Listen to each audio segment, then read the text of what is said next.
Alright, this is going to be a video showing how to, or rather, several tips for Mendeley, and specifically some tips involving Mendeley LaTeX integration, and finally a few Vim bonuses with this workflow. So again, you don't have to be a LaTeX user or Vim user, so some of these initial tips are just going to be specifically for Mendeley.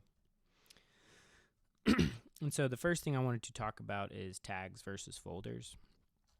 And so obviously, many different computer systems and file systems use folders to organize things hierarchically. And so Mendeley works similarly, where you can have folders and you can have nested folders, and it works with just a drag and drop type of interface. And so you can create folders with this tab over here, or this create folders at the top. And so it's just a simple interface of dragging and dropping documents to add them. However, I realized later on in my dissertation work that having tagged documents can give you a nice ability to kind of dynamically search your Mendeley library. And so this pane on the right, you can open in with a Mac using Command I, and on a Windows computer it'd be Alt Return to open this pane up. And so it has the metadata for the file, and so it has what type of document it is. It can be books or generic journal articles, and then information about the article, the abstract, and then you can see it has this tags pane over here. And so you can add your own keywords over here and separate them by semicolons to organize documents specifically by these tags. And so what this does is it allows you to, for one, you can use these filters. And so you end up essentially with a similar notion of these folders, except you can organize them specifically by these tags. And so, in a sense, this is almost exactly equivalent to using folders. Instead of dragging and dropping them, you add their tag IDs, and then they're automatically added into these groups. However, and so that's almost a one-to-one comparison, except you don't get the hierarchical aspect of specifically using folders. But you do gain this ability to do an advanced search. And so in the search bar, you can use tags followed by a colon, and then whatever key or tags you have, you can search combinations of them. And this allows you to, for instance, slice through your library, or search through it in a way that is highly specific and overlaps with these tags. And so, for instance, here we have now 3 papers. And if you don't use this tags, it'll just search the documents in their entirety. And so we'll go from 3 results to over 100 different papers that have VRFB, electrolyte, electrode. So that's a really powerful way to index your Mendeley library, is using those tags. And so again, with this advanced search, it also works for authors. And so for instance, if you look at a paper, it's going to have the people that are actually responsible for the content of the document. And so in this metadata, it has the authors. But there are a lot of names that will be in the bibliography. And so if you search specifically by authors, and an author is perhaps being cited in other papers but is not the author of them, it won't search these names here that are included in the bibliography. So that's another nice thing to search through. And last, there's author keywords. And so, like, for instance, if you look at, some journals will have this keywords portion on the cover page essentially, and so it will have keywords that the author selected, such as here we have tantalum, passive film, electrochemical impedance. And so that's another nice way that you can do this advanced search to search through these keywords. And so you can also use this filter over here to look at them. And so, for instance, you can see here like the sort of the disadvantage of that is that they can be more specific and less broad, so you sometimes won't be able to group things together as precisely. Like, for instance, here we have aqueous sodium ion batteries, aqueous sodium ion electrolyte, and so these maybe are similar, but they're, because this last word is not exactly the same, they wouldn't show up by the exact same search. So it's a little broader, but it saves you obviously from having to input the tags manually. But as I mentioned, if you right when you download a document and kind of tidy up the metadata, it's nice to add some tags to your documents so that when you're searching through them, you'll have some kind of reference and you can do this advanced search. And so the next thing I wanted to talk about is watched folders. And so if you go to preferences, you can click, so there's this watched folders tab. And so you can look through your computer and select folders where you're going to add documents. And so whenever a PDF gets added to that folder, it will automatically import it into Mendeley, which is pretty convenient and saves you the trouble of having to, add them like this, where you search your computer each time. And so one thing, though, that I want to mention before moving forward with that is that now that I'm using two different computers, it's been important to have my web library synchronized. And so you can access your web library, obviously, through a web browser. And so it has all of your references, but sometimes it won't add PDFs to it. And so, for instance, you would be able to, on any computer, look at this, but you don't have any files associated with this. And so this document may be viewable on your home computer, but you can't look at that PDF on a browser or in any arbitrary computer that has the Mendeley desktop installed on it. And so one thing you can do is use this Mendeley web importer. And so on my computer, I'm using Brave browser. And so you can go to settings, get more extensions, and then Mendeley. And it has the web importer here. And so this is the Chrome web store, so it obviously will work on Chrome-based browsers, and I think Safari it's compatible with as well. But what it does is it allows you to add documents directly to your web library instead of using like the watched folders where you would download a document and put it into that folder. Here you're instead importing it directly to your web library. And then when you resync your Mendeley desktop, it'll have the PDF and the reference there, and it'll be accessible on any computer. So just to show you really quick how it works, you can go, let's say this is the document I want to look at. We can go to download PDF.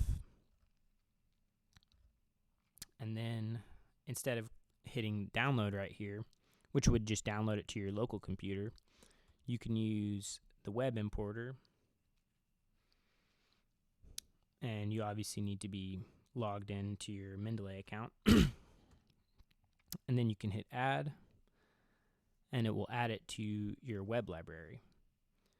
And so the benefit, as I mentioned, of doing this is that it will automatically put it into your web library that is accessible across computers and browsers and different computers.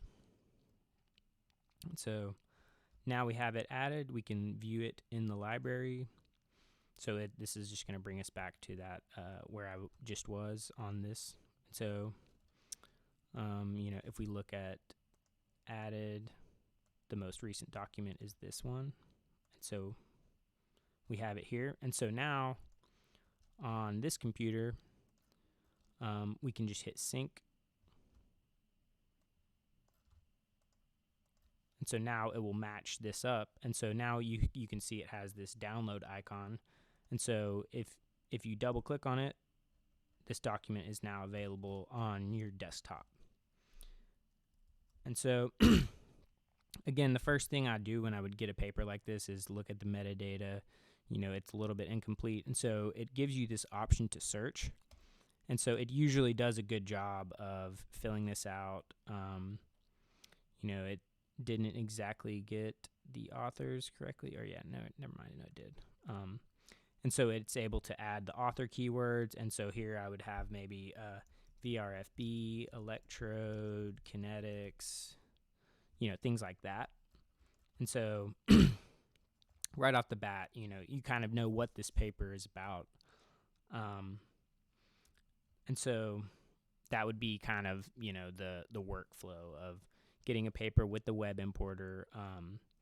And so now this document, you can add annotations to it and highlighting, and it'll be available not only on this computer, but across any computer. So that's the very convenient thing about using the web importer, is that you'll make sure that your documents are available across computers.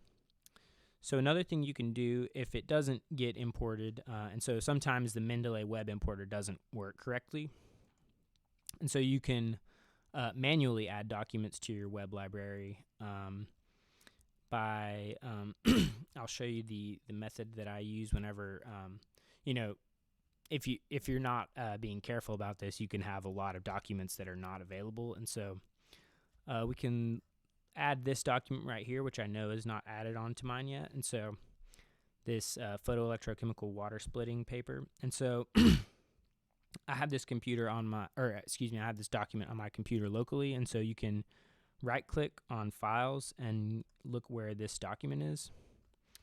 So it's in this papers. So it's in EESC papers, and then it's titled Warren something. And so we can come over here. We'll search for it. So it's this Warren paper. And so now we can add a file to this. And so we know where it is over here, EESC.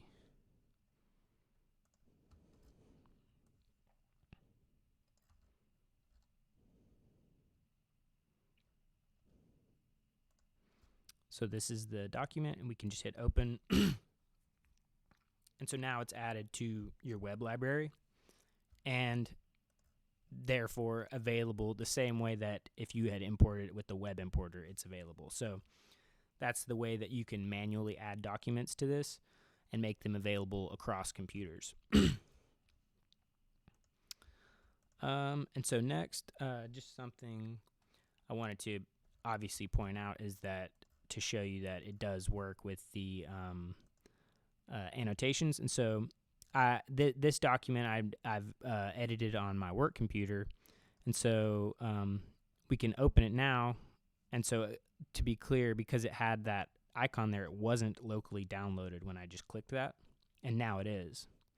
And so this metadata is all from my other computer, and so you can see my notes. Here's a note I made on my other computer, was already here. And so my also had some highlighting down here. So just to show you that when you have everything synchronized through the web library, everything will be accessible across platforms. So the next thing I wanted to point out, and so now we're starting to get into the LaTeX integration, but presumably even if you're not using LaTeX, you're using some kind of Microsoft Word or what you see is what you get type editor, you'll still probably use these citation keys. And so in the metadata, it normally will add, once it gave me the option to search or confirm the details are correct. And so once you hit they are correct, it will generate a citation key. And so it normally does the last name of the author and the year. And so if they have more than one, it'll then use a letter like ABC for those specific citation keys. And so what this does, this gives you a handle to use this citation, and it will automatically format if you're using LaTeX or something like that, for instance. And so the way I have this set up is I go to Preferences and BibTeX, and so you can give it a path, and it will store just as a plain text file all of the metadata for your entire library in a .bib file. So if we look at this, users, Cyrus documents, BibTeX, we can come over here.